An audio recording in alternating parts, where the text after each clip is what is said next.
अष्टमी और नवमी की आप सभी को शुभकामनाएं। गुप्त नवरात्रि की अष्टमी नवमी अपने आप में पावन है, पवित्र है। कल है अष्टमी और साथ ही उसके बाद नवमी तिथि आती है। दोनों दिनों में किसी भी एक दिन में अगर आप उपाय कर लेते हैं तो आपके जीवन में जो विवाह की अड़चन लंबे समय से हो रही है, संतान सुख आपके जीवन में नहीं है, कष्ट कर्ज आदि बढ़ रहा है, तो आपको उस कार्य में उन्नति मिलनी ही है। कैसे करना है, कब करना है, किस स्वरूप में करना है, ध्यान से सुनिए।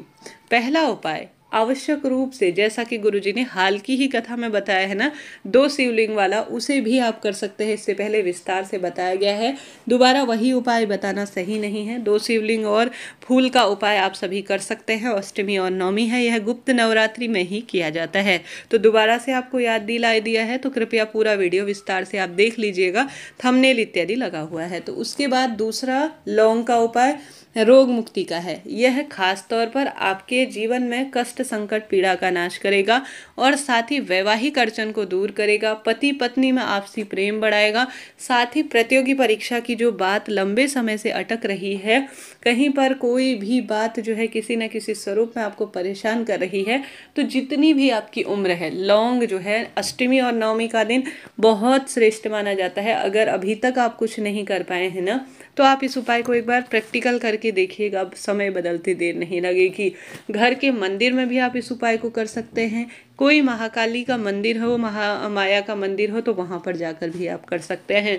आप सभी को अपनी उम्र के अनुसार लौंग लेने हैं। जैसे आपकी उम्र 25 साल हो गई है, 22 साल है, 20 साल है, 30 साल है, उतनी ही आप लौंग ले लीजिए, ठीक है। लौंग जो है फूल वाली लेनी है, इस बात का ध्यान रखें।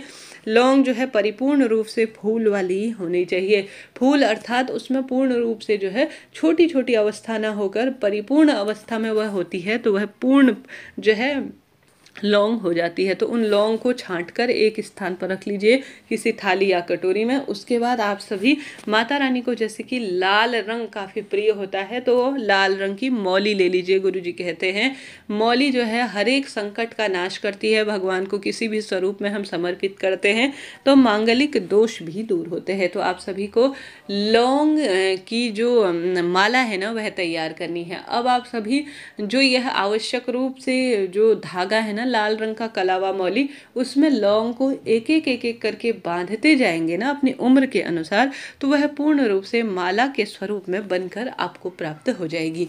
इस कार्य को करते हुए आप शिव सती का ध्यान कर दीजिएगा, ठीक है। शिव और सती माता का स्मरण करना है, ध्यान करना है और यह उपाय करना है। शिव सती का स्मरण करें और अपनी मनोकामना भी जब जब आप जो है, जैसे अपने बच्चे के लिए कर रहे हैं तो उसका नाम गोत्र बोलें, उसकी मनोकामना बोलें। जैसे उसके विवाह की अड़चन हो रही है तो वह बोलें, उसके कोई दिक्कत संतान की बात है तो वह बोले। माता रानी सब सुख देने वाली हैं, तो आप सभी को उनका स्मरण करना है, नाम गोत्र करना है। अगर बच्चे खुद के लिए प्रतियोगी परीक्षा में उन्नति के लिए या किसी भी कार्य में उन्नति के लिए कर रहे हैं तो वह अपना नाम गोत्र बोलें। अपनी मनोकामना जब माला तैयार करेंगे तब कर लीजिएगा। हाथ पैर धो ले, कुल्ला कर लीजिए, साफ स्वच्छ हो जाइएगा। कुल मिलाकर माँ को स्वच्छता अत्यधिक प्रिय है। और लौंग तो किसी भी स्वरूप में शिव शक्ति को समर्पित किया जाता है या उनको लौंग की माला समर्पित की जाती है, तो चुटकी में कार्य बनते हैं।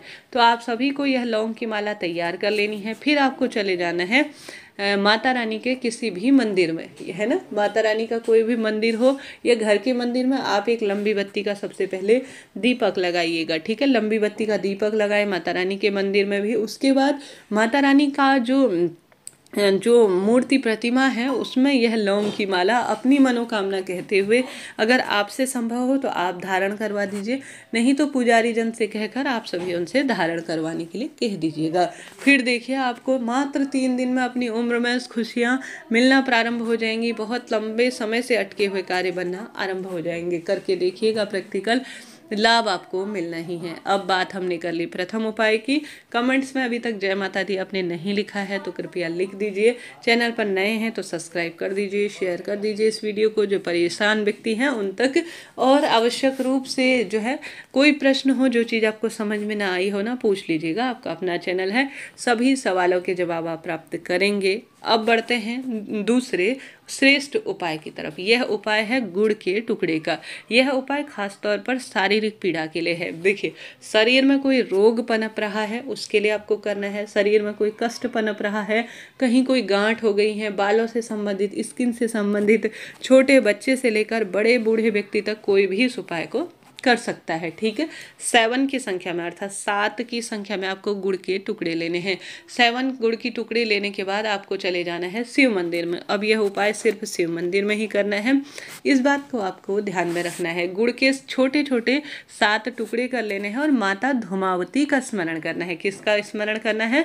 माता धूमावती का स्मरण करना है। और पूर्ण रूप से शिवलिंग में जलाभिषेक करें, गोलबाती का घी का दीपक लगाएं, महादेव को अपने मन की बात कहें, माँ धूमावती को अपने मन की बात कहें, रोग संकट पीड़ा दूर हो जाए यह प्रार्थना कर कर आप शिवलिंग पर पूर्ण रूप से जो 7 की संख्या में गुड़ के टुकड़े लिए हैं उन्हें समर्पित कर दीजिए। अब कहीं पर भी किसी भी स्थान पर 7 गुड़ के टुकड़े आप समर्पित कर सकते हैं, कोई दिक्कत की बात नहीं है। टुकड़े समर्पित कर दिए।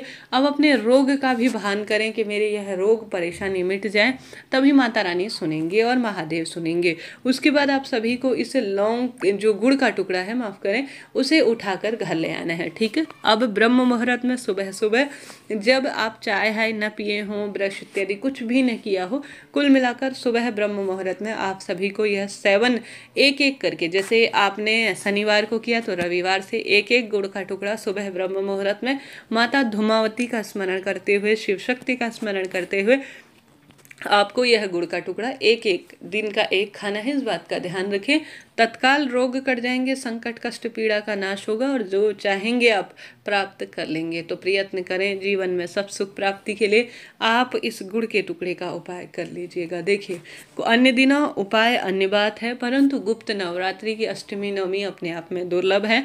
आप एक बार प्रैक्टिकल करें, कई समय से लंबे हुए जो कार्य हैं वह बनेंगे और कष्ट पीड़ा का समाधान होना ही है। तो इस तरह से 2 उपाय थे जो काफ़ी सरल हैं, मैंने बताया, आपको करना आपका कार्य है। तो कोई प्रश्न हो पूछ लीजिएगा। माता धूमावती शिव शंभु आपके कष्ट निवारण में सहायक हो, यही प्रार्थना करते हैं।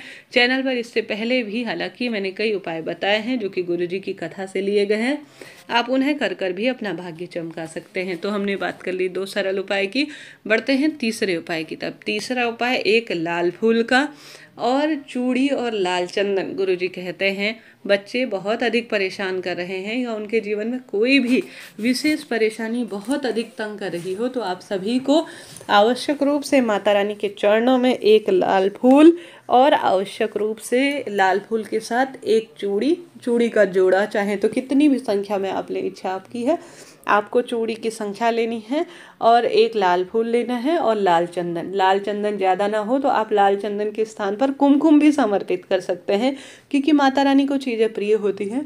तो गुरुजी कहते हैं माता रानी के चरणों में माँ को समर्पित, माता रानी के हाथ में धारण करवा सकते हैं चूड़ियाँ, और अन्य चीज़ उनके चरणों में समर्पित कर कर आने से बच्चे का करियर बन जाता है, उसका क्रोध शांत हो जाता है, उसके जीवन में जो निरंतर परेशानियाँ चलती आ रही हैं उनका समाधान होता है और माता रानी खुशियों से भंडार भर देती है। देखिए, माँ को पूर्ण विश्वास, समर्पण भावना और निर्मल मन प्रिय है, तो उसी के तहत आप कार्य कीजिएगा, लाभ होगा। जय माता दी दोस्तों।